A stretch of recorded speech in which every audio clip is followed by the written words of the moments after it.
Hello, my name is Rajneesh Kumar and today I welcome you to the Techno Expert session. In today's technical session, we will provide you with some important information related to home UPS servicing. In today's video, we will talk about how to check and replace DC MCB. Today we will learn how to check and replace the DC MCB. First of all, turn off the MCB to ensure your safety. After that, remove all the connections. This step is necessary when you are checking or replacing the MCB. Now set the multimeter to continuity mode. Next, place one probe of the multimeter on the input of the MCB and the other probe on the output of the MCB. If the multimeter shows open, it means there is no continuity.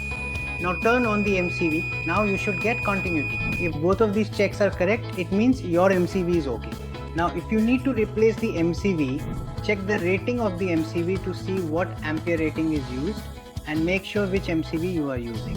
Here we are talking about DC MCB, so you should also use a DC MCB there. After that, carefully remove the input and output wire connections. Then using a screwdriver, detach the MCB from the inverter's cabinet. Now mount the new MCB and reconnect all the connections. Make sure that all the connections are properly secured. This process is simple, but make sure to follow safety precautions and use proper tools. I hope the information we provided will be very useful to you.